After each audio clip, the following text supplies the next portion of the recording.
evening, everyone, and welcome to another Practice with Me series. My name is Warren McPherson. In today's lesson, I want to talk about the cycles of fourth and fifth. And this is a very important topic because, let me just go ahead and say this, that you will not understand how chords and harmony truly works until you master your cycles of fourths and fifths, because music, Western music, is built on tension and release, 2, 5, 1. And so when you hear all those advanced players doing all kind of substitutions and reharmonization, it's basically 2, 5, 1s you're hearing, which derives from the cycle of fourth and fifth. Now let me go ahead and explain the reason why you hear people refer to it as the cycle of fourth or the cycle of fifth as this very reason. If you take 1, 2, 3, 4, 5, an interval of 5 half step is what we call a perfect fourth. And again, it's very important for you to know your intervals. If we take this said interval, C to an F, and we invert it, going to the left, from the right now to the left, the interval becomes a fifth. 1, 2, 3, 4, 5, 6, 7. 1, 2, 3, 4, 5, 6, 7. It has 7 half steps in between. Perfect fourth, 1, 2, 3, 4, 5, has 5 half steps. You invert it, it becomes a fifth. And that's why they call it the cycles of fourth and fifth, because if you take all the notes from the cycles of fourth going up,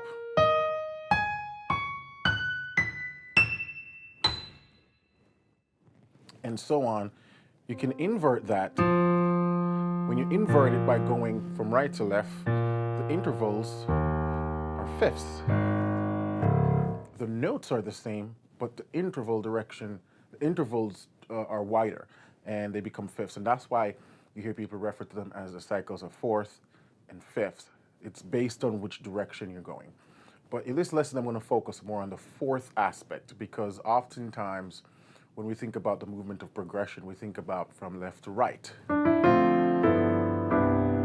So I think of a 2, 5, 1. And so the intervals are fourths. So I'm going to focus more on the fourth aspect of it. But just know that the fourth and the fifth is basically the same thing. It's all about directions. So the cycle of fourth, starting with C, we go up a fourth, we get F. Go up a fourth, B flat, fourth, E flat, fourth, A flat, fourth, D flat, fourth, G flat, fourth, B, fourth, E, fourth, A, fourth, D, fourth, G, and fourth, C. I just went through all 12 tones on the piano right there. Let me start a little bit lower. So 1, 2, 3, 4, 5, 6, 7, 8, 9, 10, 11, 12. And if I go up again, I get back to C where I start.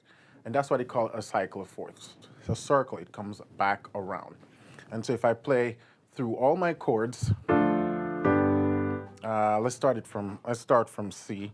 If I play through all my chords,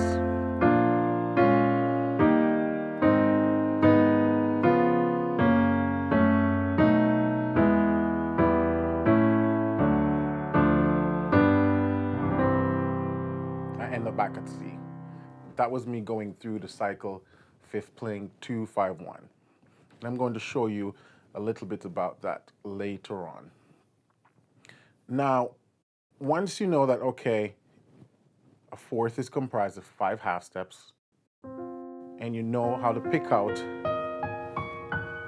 all your notes from the cycle of fourth, now it's time to practice that harmonically so you can go through those changes easily.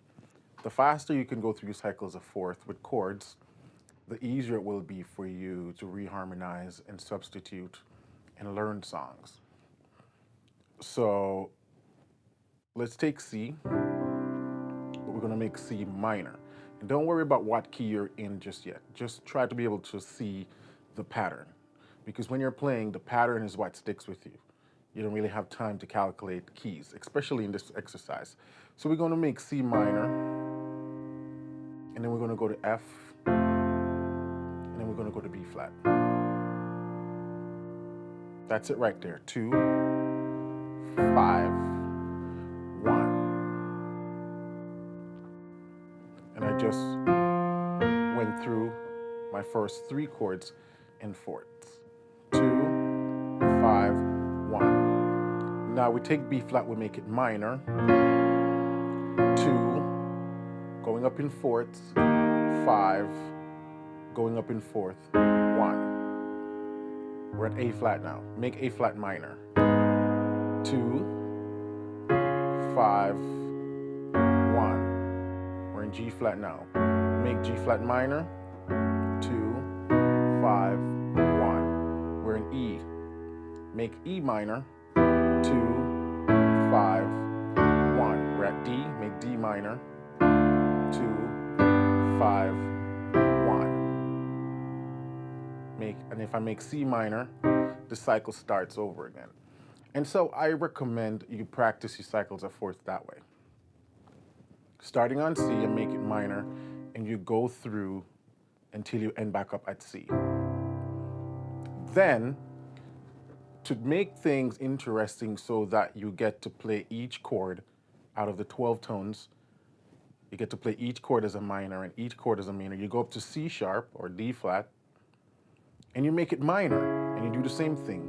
2, 5, 1, minor, 2, 5, 1, minor, 2, 5, 1, minor, 2, 5, 1, minor, 2, 5, 1, minor, 2, 5, 1, and you're back to C sharp. So by starting on C, going through the cycle, then C sharp, you'll get to play each chord as both a major and a minor. This is the most powerful exercise that I came across a few years ago to practice 2-5-1s. So just to recap, you take C, and you notice I'm playing my chords in close voicing. That's a very important thing. Don't go and practice everything in root position, because we really don't play like that. We play using smooth voice leading and closed position. And if you're new to this, it might take some time, but you want to go right ahead and start practicing your progressions that way. So later on, you're not stuck with only seeing your chords in root position.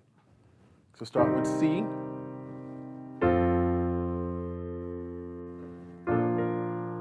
Then make the destination chord where you just ended minor and continue. Make minor. Wait, sorry. Yeah. Then make minor. Then make minor. Then make minor. Go up to C sharp, do the same thing. Make minor. Make this chord minor. Make minor. Make minor. Make minor. And you end there. Right now I can do it effortless, but when I just started, I really had to think about it.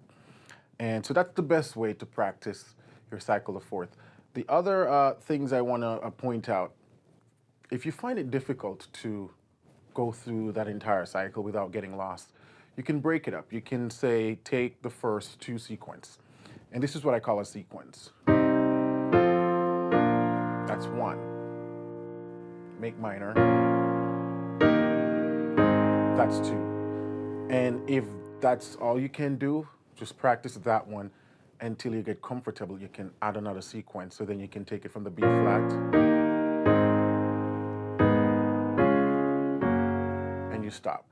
You can go back to C minor.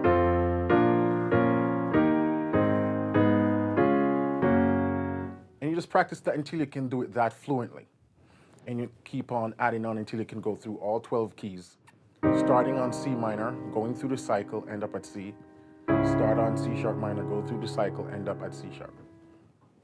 For the one more thing before I go, for the more intermediate advanced players, do this with your seventh chords and your chord extension. So instead of doing triads, you can do, this is C minor 9, so F7 sharp flat 9, major 7th. You can do it with the advanced chords.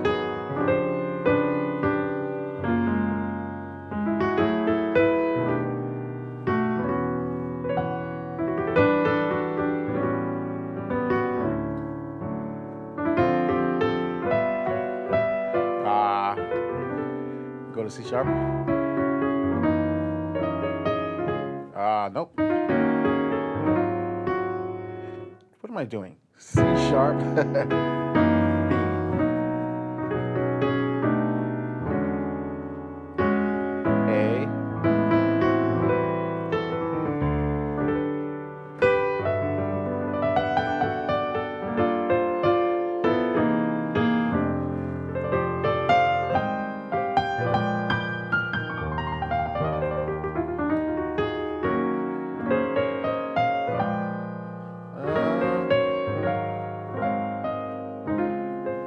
So it's the same thing I was practicing, but this time I was just using all different types of extensions, flat 9, sharp 9, this, that. This is the most powerful way to practice chords, progressions, 2, 5, 1s. If you're able to do this with your seventh chords and your chord extensions, you're unstoppable. You'll be able to take anything and reharmonize it and substitute here and there. Okay, I'm going to stop now. I've been doing a horrible job at keeping my videos 10 minutes and under. But nonetheless, I'm glad you guys are finding these helpful. I get your comments, I get your feedback, I appreciate that. For the new viewers, welcome. I'll be doing 2 videos a week on just various topics to keep you guys motivated, to keep you practicing. You know, I'm even trying to start a new theme with my background, the sunset, because I don't know, I find the sunset or the sunrise more something, you know, smoothing and reflective and motivating. So hopefully I can do that for you guys through my videos. Again, my name is Warren McPherson. Feel free to visit my website at pianolesson.com, pianolessonwithwarren.com. Check out the products over there. Just drop me a line, say hi. Love to hear from you. If you got any questions, always feel free to put that in the comment section below if you have any suggestions on tutorial. I do take you guys tutorials. So for those who haven't seen their tutorial yet that they have requested, it's coming. You know, just a lot of things I want to get through. And I also try to give you guys information based in a sort of, what do I call it? An order that it's more digestible. So I'm not going to give you something way too advanced, not yet. Not until I've covered the prerequisites necessary to go through that. So until then, keep singing, keep listening, and keep practicing, because this is how you will improve as a musician. Catch you in a few days for another tutorial. Bye.